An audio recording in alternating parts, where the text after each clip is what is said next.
Thank you so much, Shawn. It's a really, really pleasure to talk with you. Ladies and gentlemen, before I begin my broadcast today, I have something to say. Thank you for your time. Nice to see you. Nice to see you too. Knowing your enthusiasm for everything you do, I want to know the story of this process of reading the book first and then making the decision to make this 4-hour movie. Well, I do lead with enthusiasm. I don't feel enthusiasm for everything, but when I feel it, I need to pursue it. And it becomes the engine inside me. And you use an interesting term. You say a 4-hour movie.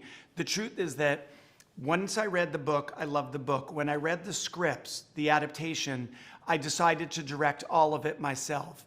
And I didn't view it as a TV series. I viewed it as a 4-hour movie. And I wanted it to feel and look cinematic. And I wanted it to be big in visuals, but also big in emotion. And what is the biggest challenge when adapting a novel that has also been successful? Yeah, I think it helped that I was approaching this as a fan. So the pressure of making fans happy, I felt myself. And then I guess the challenge is identifying what are the things that are iconic and must preserve. Things like the model, the can of peaches, the father-daughter relationship, etc. But also the other challenge is you need to connect with the characters enough that you know what they would do or say even when it's different from the book. My screenwriter, Stephen Knight, says the book is a mountain. The mountain will always be there. We did a painting of the mountain. We're not trying to rebuild the mountain. Sounds so beautiful. I thought really. so too. That's why I stole it. From episode 1, you feel the connection with the 2 actresses who play Mary. How did you find the incredible Aria and Nell? To find performers who are themselves blind, you can't do it the conventional way because you can't call an agency. You can't call a manager. I did an open internet casting call and I got over 1,000 auditions, people filming themselves on their iPhones, their computers. And out of over 1,000 people, I found this 7-year-old girl in a small town in Wales. And I found this graduate student studying rhetoric at Penn State. And both of them are legally blind. Both of them have never acted professionally before. And yet they had something magic and strong and smart. And I knew that that would be enough for me to build a character with. I love both. They are incredible. I agree. And there is a beautiful and sublime representation. I can't find another word to describe it, of the father and daughter relationship. Was that a point that you wanted to highlight? Yes. I have 4 daughters. That relationship between daughters and fathers, it defines my life. It defines every day.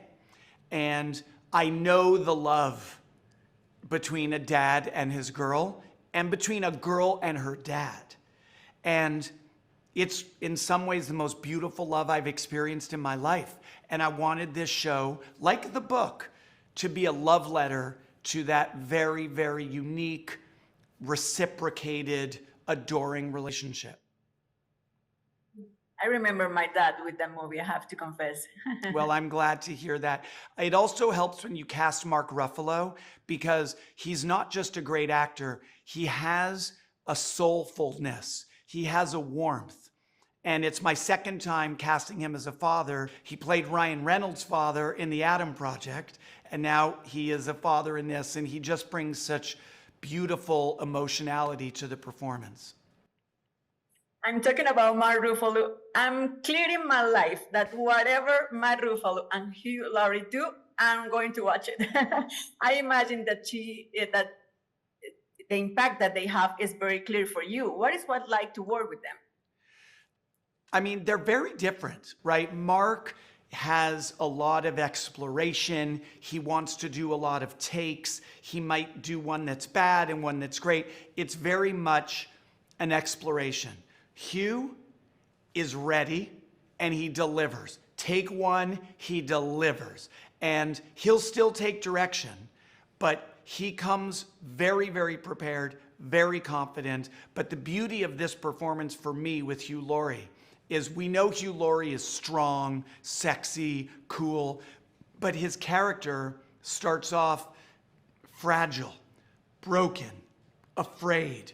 And I love the idea of taking this strong actor and also asking him to show weakness, because the journey of that character is from being broken to being whole. From the beginning, did you know the image, the aesthetic that you wanted to give to the series? How was the conversation and the plan with your entire team? I knew that I wanted the world, I knew it was a wartime story, but I wanted a story that invited the audience in. Because the story is in some ways about how there is beauty and there is poetry and there are moments of sublime feeling, even in the midst of ugliness, of darkness. And so I spoke with my cinematographer, my production designer, my composer, that I wanted the world to be slightly lyrical, slightly poetic, and that I wanted there to be a beauty to the design and the images, so the audience is invited into this journey. And it says things that are true and sometimes upsetting, but it's a world that also feels lovely and where you want to spend time with these characters. And so the style has a certain poetic beauty to it, and that is very much by design.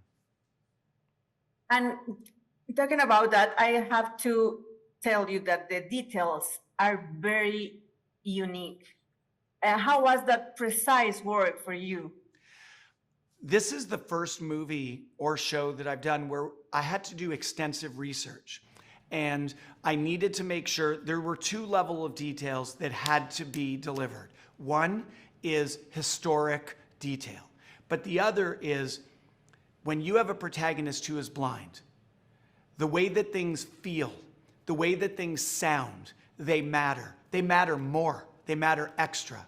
So the visual texture of things and their sounds, their touch, they mattered more because you have a hero who is experiencing certain senses heightened. And that's why details were so important.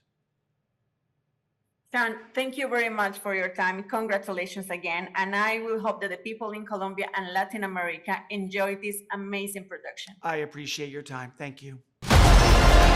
Know you are out there. There is no escape.